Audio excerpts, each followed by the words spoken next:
Para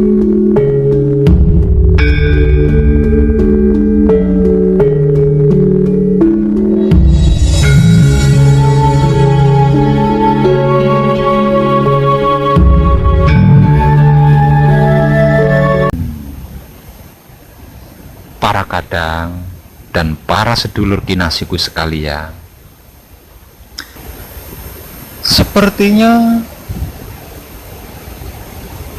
ramalan tentang masa depan dunia, khususnya NKRI yang kita cintai ini, akan benar-benar terjadi.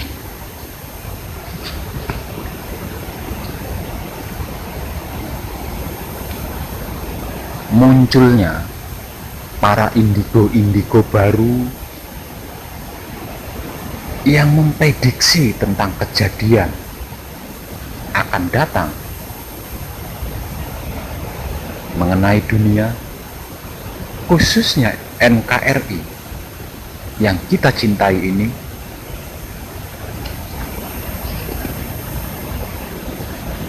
Perlu saya setuju.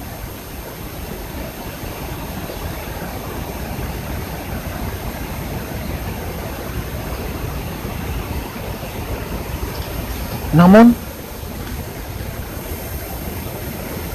kejadiannya itu tidak seperti yang paranormal ramalkan atau yang para indigo itu ramalkan. Kejadiannya jauh lebih mengerikan. Kenapa saya katakan kejadiannya jauh lebih mengerikan? Karena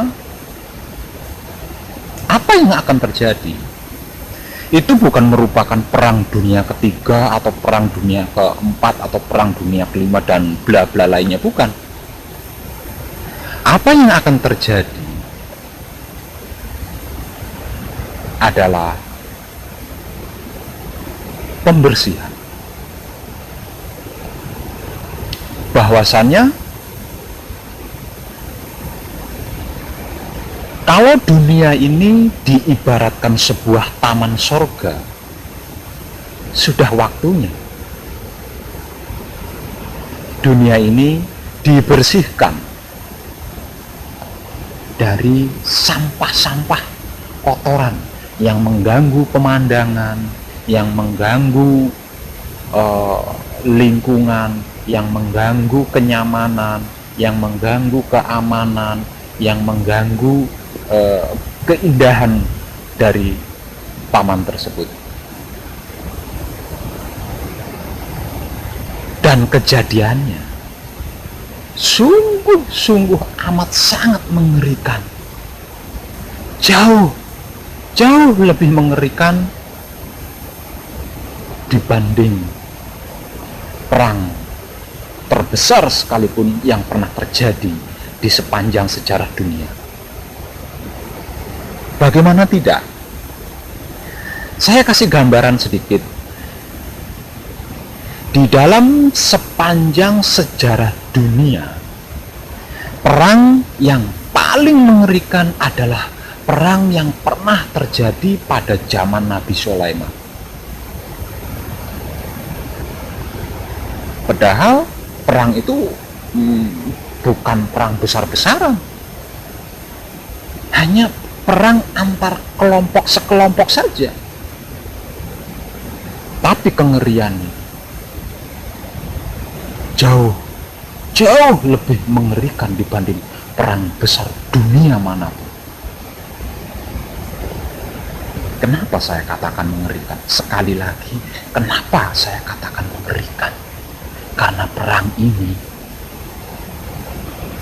bukan perang antar suku, bukan perang antar bangsa, bukan perang antar negara, memperebutkan wanita, memperebutkan kekayaan, memperebutkan aset, memperebutkan harga diri, atau memperebutkan harta benda, atau memperebutkan kekuasaan. Bukan.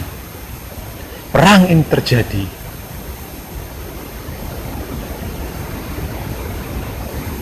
bukan karena alasan semua itu, melainkan karena sampah yang harus disapu, dimasukkan ke tong sampah, lalu dibawa ke tempat pembuangan sampah terakhir, lalu di sana akan dimusnahkan. Seperti itulah perang. Kronologi perangnya seperti apa? Kronologi perangnya itu bukan perang antar suku, antar bangsa, antar negara, dan bla bla, bukan.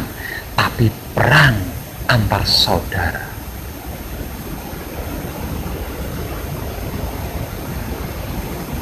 Seorang bapak memerangi anaknya. Begitupun sebaliknya. Seorang anak memerangi bapaknya.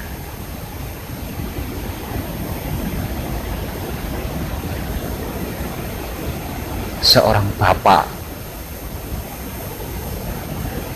menggagahi anak gadisnya. Seorang anak laki-laki menggagahi ibu kandungnya. Suami berperang dengan istri. Keluarga berperang dengan keluarga lainnya. Tetangga berperang dengan tetangga lain. Dan ini terjadi secara merata di seluruh penjuru dunia. Apakah itu tidak mengerikan? Dan semuanya itu terjadi di luar kesadaran mereka. Kenapa saya katakan di luar kesadaran mereka?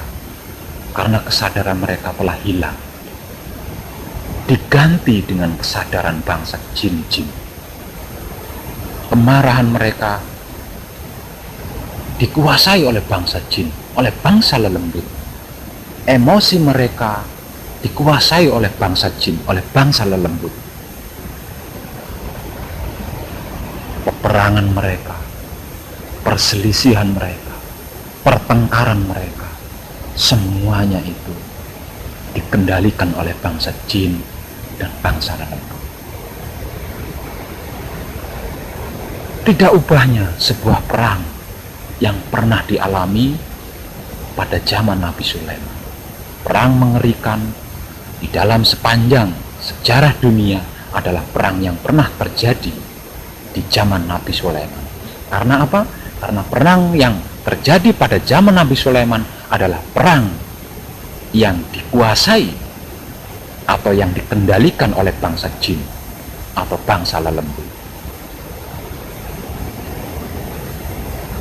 Karena apapun yang dilakukannya bukan atas kehendaknya sendiri, bukan karena kesadarannya sendiri, melainkan kehendak bangsa jin, melainkan karena kesadaran bangsa jin, maka tidak ada istilah cinta kasih sayang, tidak ada istilah tidak tega, tidak ada istilah kasihan.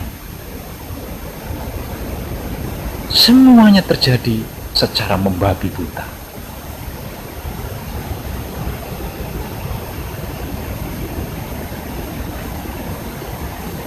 Perang ini bermula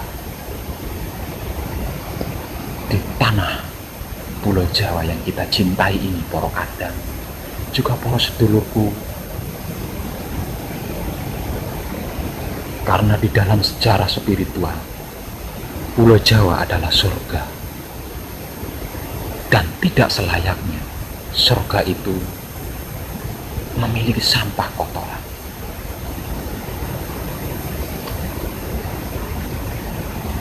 Sampah atau kotoran yang dimaksud itu sebenarnya apa? Sampah kotoran yang dimaksud dan yang akan dibersihkan oleh Dat Maha Suci agar tidak mengotori lagi surga, tidak lagi merusak pemandangan, adalah saudara-saudara kita yang tidak mau bertobat, yang tidak ingin bertobat, yang tidak mau beriman, dan yang tidak ingin beriman hanya kepada Dat Maha Suci itu. Sekalipun ribuan ilmu pengertian dan pemahaman yang menjelaskan bahwa Dat Maha Suci itu esa, bahwa Dat Maha Suci itu maha segalanya, tetap ada keraguan di dalam diri mereka, tetap ada ketakutan di dalam diri mereka, sehingganya mereka enggan, bahkan tidak mau bertobat kepada Dat Maha Suci, bahkan tidak mau beriman kepada Dat Maha Suci, padahal mereka hafal, padahal mereka tahu, padahal mereka mengerti, padahal mereka paham bahwa semua dan segalanya itu berasal dari Dat Maha Suci, bahwa semua dan segalanya itu milik Dat Maha Suci, dan semua segalanya itu akan kembali kepada Dat Maha Suci. Namun mereka enggan bertobat kepada Dat Maha Suci. Mereka enggan beriman kepada Dat Maha Suci. Bahkan mereka tidak mau kembali kepada Dat Maha Suci. Yang mereka kejar hanyalah pahala. Yang mereka kejar hanyalah sorga.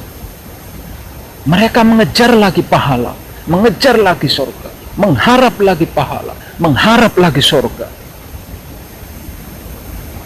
tanpa sadar bahwa semuanya itu pada akhirnya akan hancur,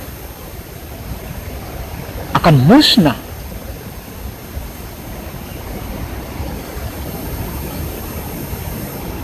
Kecuali Dat Maha Suci itu sendiri.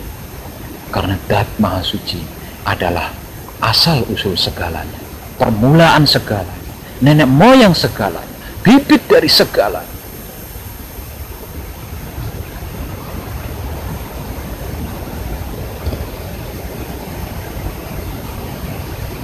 Sebab itu, karena itu,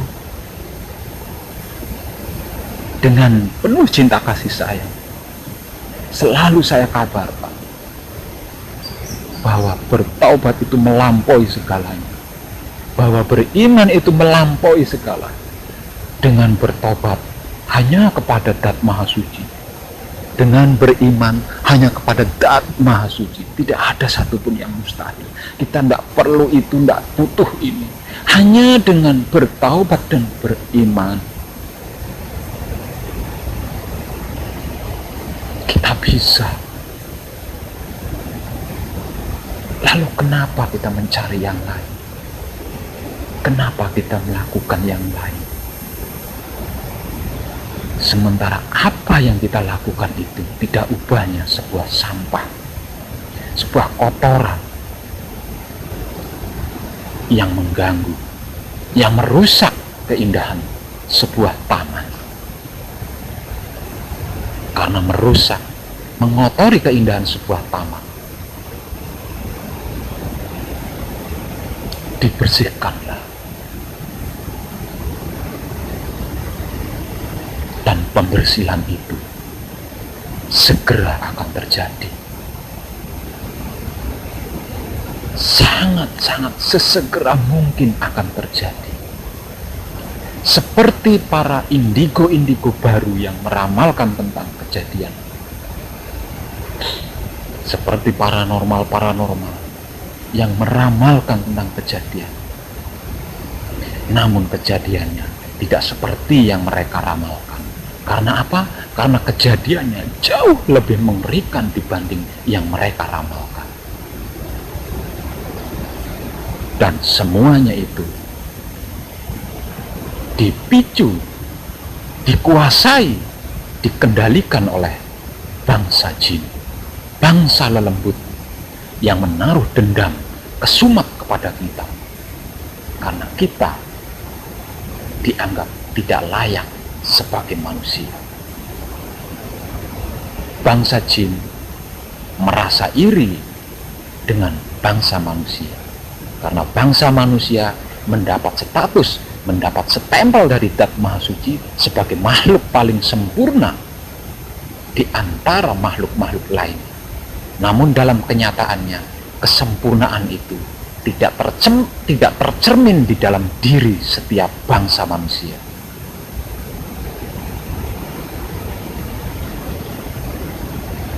Di situ letak salah satu protes dan irinya bangsa jin terhadap kita. Para kadang dan para sedulur kinasihku sekalian tahu,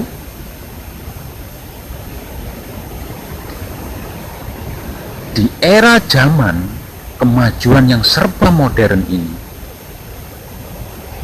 di setiap daerah ada proyek pembangunan jalan tol.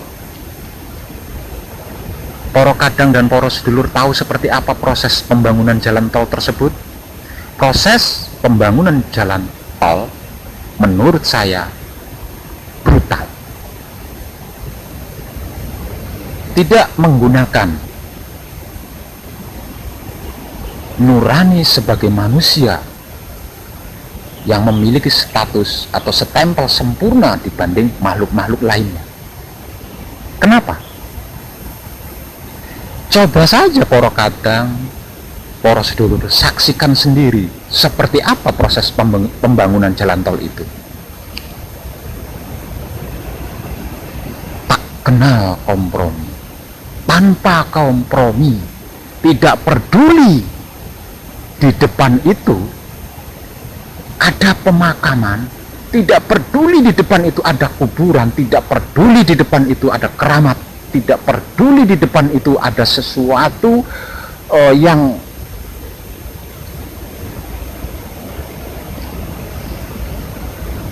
bahkan tidak peduli bahwa di depan itu ada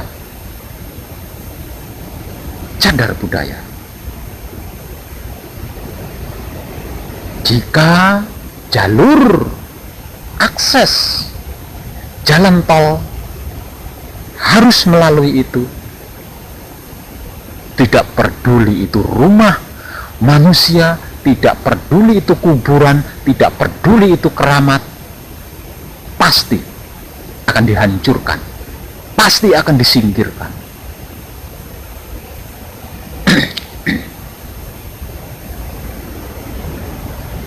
Seperti itulah proses pembangunan jalan tol. Kalau pemukiman warga manusia, kalau rumahnya bangsa manusia, dengan basa-basi ada ganti rugi.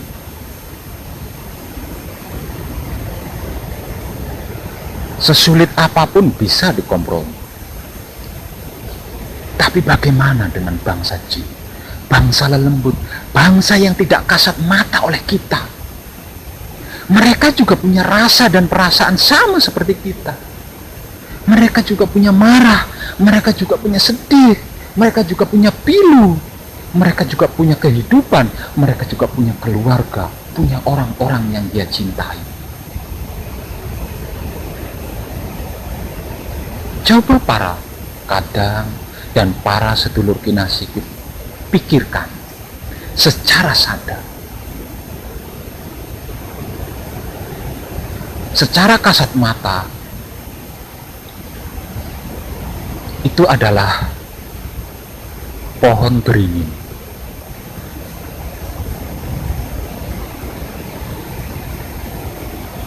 Tapi di luar kasat mata, pohon beringin itu adalah sebuah rumah. Bagi bangsa jin, bangsa lelembut yang tidak kasat mata oleh kita, itu adalah sebuah bangunan rumah yang dimana di dalamnya terdapat perabotan-perabotan keluarga. Di dalamnya ada kehidupan seorang suami istri beserta anak-anaknya yang bahagia, yang lucu-lucu. Bahkan mungkin di dalam rumah itu mereka memiliki kakek jompo yang sedang sakit.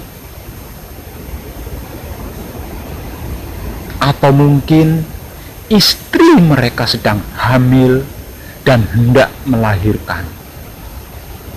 Kemudian rumah itu digusur, dibongkar, dihancurkan, diluluh lantakkan. Coba Anda pikir, mereka yang mampu berlari mungkin akan berlari untuk menghindari reruntuhan tersebut. Tapi bagaimana dengan kakek mereka yang sudah jompo, sedang sakit pula? Tapi bagaimana dengan istri-istri mereka yang sedang berjihad melahirkan anak mereka? Mereka tidak bisa menghindari reruntuhan itu. Dengan enjoynya, dengan sukacitanya mereka menghancurkan, meluluh lantahkan, dan runtuhan-runtuhan itu menimpa mereka-mereka yang sedang sakit, menimpa mereka-mereka yang sedang jompo.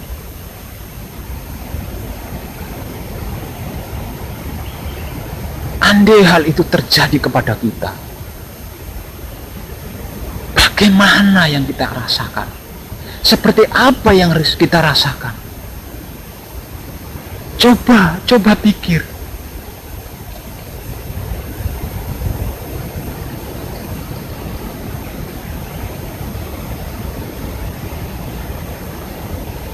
Secara kasat mata, kita melihatnya sebuah kuburan. Secara kasat mata, kita melihatnya sebuah candi. Secara kasat mata, kita melihatnya sebuah batu keramat.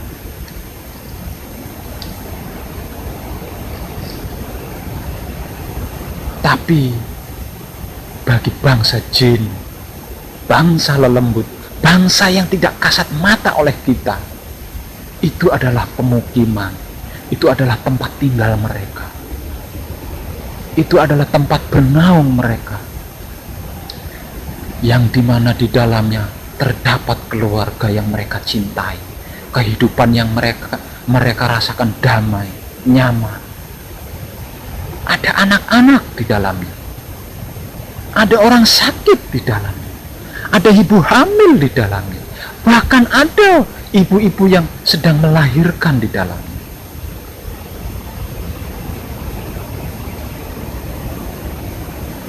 Tapi dengan alasan membuat jalan tol agar kita bisa berlalu dengan mudah dan nyaman,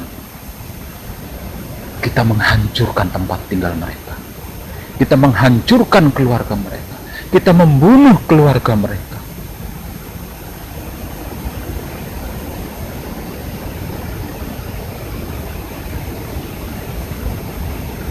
Dan hal ini terjadi di sepanjang proses proyek pembangunan jalan tol, dimanapun itu.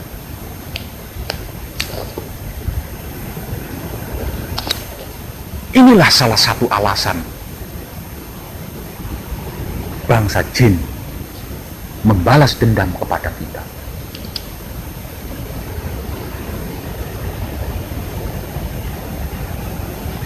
Kecelakaan maut yang menimbulkan korban nyawa terjadi di mana-mana. Itu bukan karena semata-mata sialnya mereka, bukan. Tapi itu adalah skenario dari bangsa jin yang membalas dendam kepada kita karena perbuatan kita yang tidak manusiawi, yang tidak layak dari stempel sempurna dibandingkan makhluk-makhluk lainnya.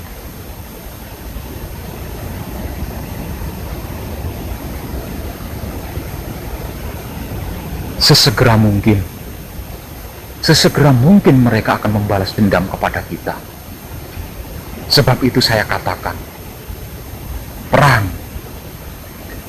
yang diramalkan oleh paranormal dan yang diramalkan oleh para indigo baru yang saat ini sedang tenar bermunculan yang tidak terhitung jumlahnya, akan segera terjadi dan benar-benar terjadi.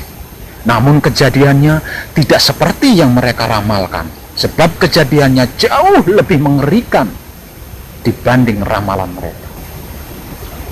Dan bentuk kengeriannya seperti yang sudah saya katakan tadi. Suami istri berperang, orang tua anak berperang, mertua sama menantu berperang, tetangga dengan tetangga lainnya berperang, seagama berperang, sekepercayaan berperang, sekeyakinan berperang, bahkan seilmu dan seperguruan juga berperang. Dan perangnya itu karena dikendalikan oleh bangsa jin yang menaruh dendam kesumat kepada bangsa manusia.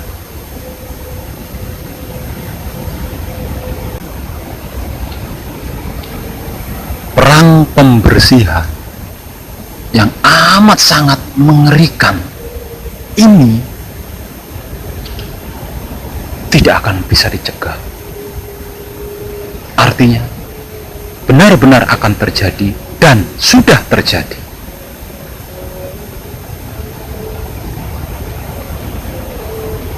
Namun sesungguhnya perang pembersihan yang amat sangat mengerikan ini bisa kita hindari. Dan cara untuk menghindarinya adalah bertaubat kepada Dat Maha Suci, lalu beriman hanya kepada Dat Maha Suci. Sebab itu,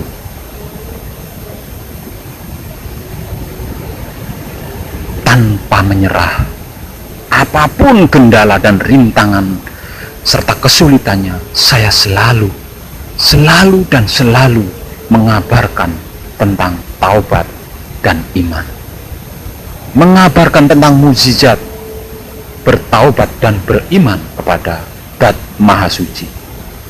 Karena hanya dengan bertaubat dan beriman kepada Dat Maha Suci, kita bisa terhindar dari peperangan pembersihan yang amat sangat mengerikan itu. Saya dari keluarga besar, maksudnya saya memiliki banyak saudara, banyak keluarga. Saya ingin seluruh keluarga saya, bahkan semua manusia hidup, bisa terhindar dari perang pembersihan yang amat sangat mengerikan ini.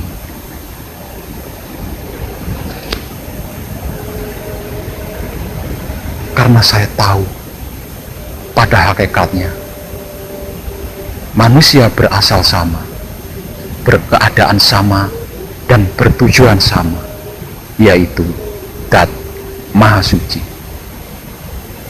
Sebab itu dan karena itu, tanpa pamrih, tanpa menyerah, saya selalu mengabarkan tentang mukjizat bertaubat dan beriman kepada Dat Maha Suci, demi bisa terhindar dari perang pembersihan yang amat sangat mengerikan itu.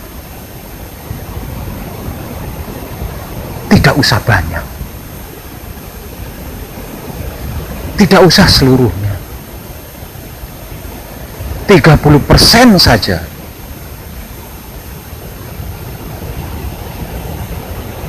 Bangsa manusia bertobat kepada Dat Maha Suci dan beriman kepada Dat Maha Suci, perang pembersihan yang amat sangat mengerikan itu bisa terhindar.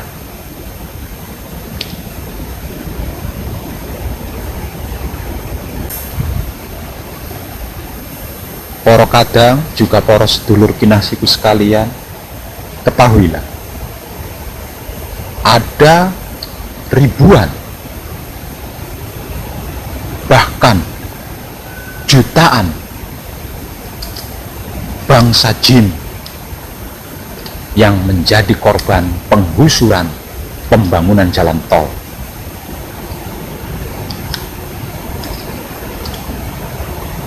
yang sewaktu-waktu siap membalaskan dendam kesumatnya kepada kita.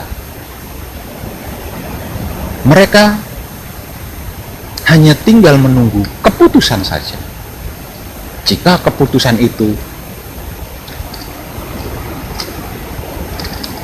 telah diterimanya, maka mereka pada saat itu juga akan bergerak melampiaskan dendam kesumat. Dan pemegang keputusan tersebut adalah Prabu Jenggolomane. Sebab itu, salah satu alasan kenapa saya berada di sini, di Jenggolomane, karena selain di sini adalah tempat terakhir saya sedang berusaha untuk meluluhkan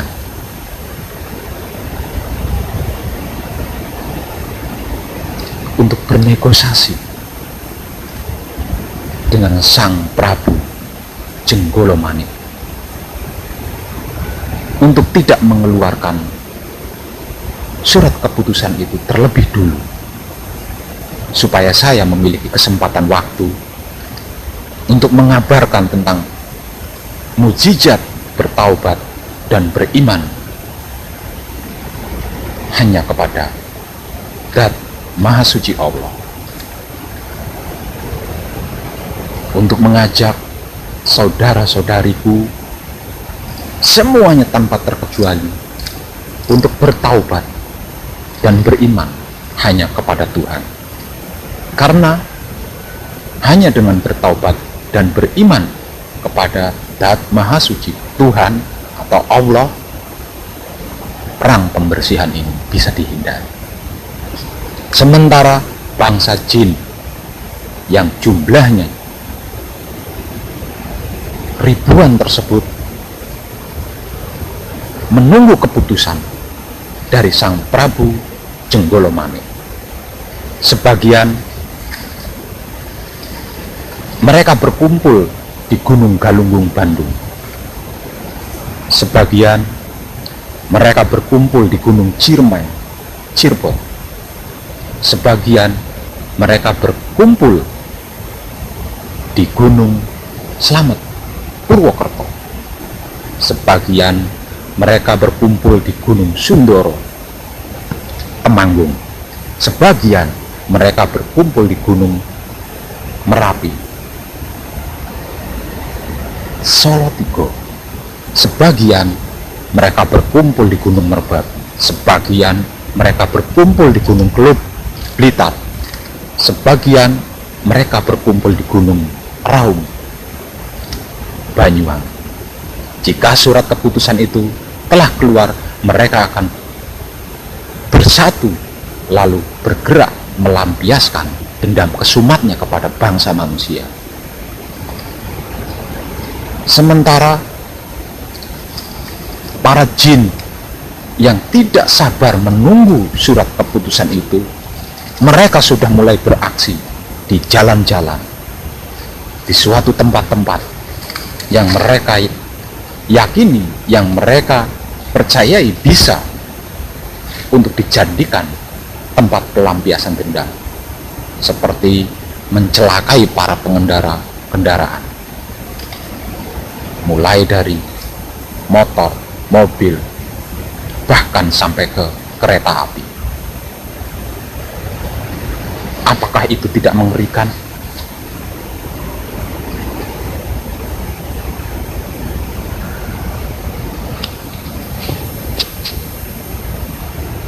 Sebagai seorang manusia yang memiliki pengetahuan di bidang ini, saya ingin berpesan. Saya ingin berpesan khusus untuk para pekerja jalan tol. Entah apa namanya, mandor atau pemborongnya atau apanya. Yang penting semua yang terlibat di dalam pembangunan jalan tol, khususnya yang ngeker-ngeker jalan itu, yang ngukur-ngukur jalan itu, gunakan nurani Anda, gunakan pikiran Anda, gunakan hati Anda sebagai manusia yang memiliki stempel sempurna dibanding makhluk-makhluk lainnya. Jangan asal melakukan.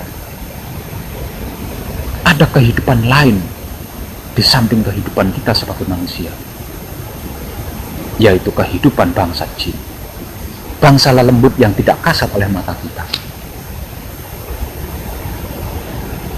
Dan tempat tinggal mereka terlihat oleh mata kita, sebuah pohon, candi, batu, kuburan, dan lain-lain. Jangan asal bongkar, jangan asal terjang.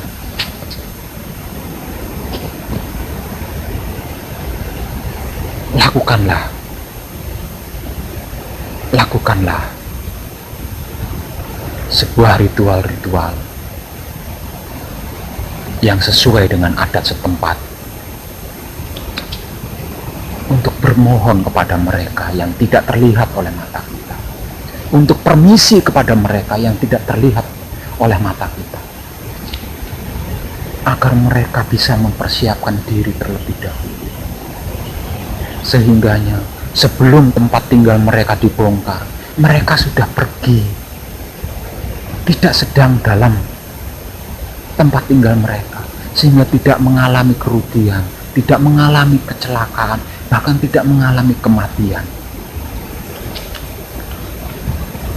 Mereka juga punya perasaan sama seperti kita, mereka juga punya rasa sama seperti kita, mereka juga punya pikiran, punya hati seperti kita. Kalau bangsa manusia mungkin ada yang susah dikompromi, tapi tidak dengan bangsa jin. Jika tempat tinggal mereka benar-benar mengganggu sikon kita, mereka punya pengertian, mereka mau meninggalkan tempat itu, mereka bersedia berpindah dari tempat itu, asalkan ada bahasa hati kita untuk mereka. Saya ulangi, untukmu sekalian yang terlibat di dalam proses pembangunan jalan tol, lakukanlah ritual-ritual yang disesuaikan dengan adat setempat. Bermohonlah izin kepada sesepuh setempat atau tetua setempat. Jika proyek pembangunan jalan tol menerobos sebuah makam, menerobos sebuah pohon, menerobos sebuah batu, menerobos sebuah candi, atau tempat-tempat keramat lainnya, jangan asal serobot, karena pada akhirnya kita yang akan menanggung akibatnya.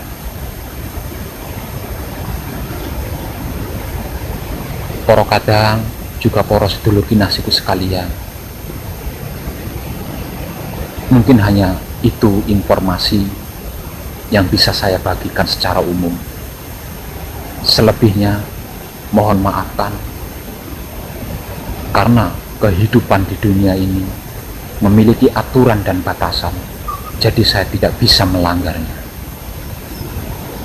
Sehingganya hanya bagian yang umum-umum saja, yang layak-layak saja, yang pantas-pantas saja yang bisa saya bagikan secara umum. Selebihnya, jika Anda sudah bertobat dan beriman hanya kepada Dat Maha Suci, pasti Anda juga memiliki pengetahuan seperti apa yang saya ketahui.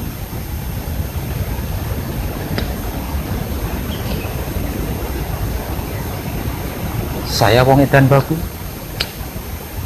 mengucapkan salam rahayu dan terima kasih.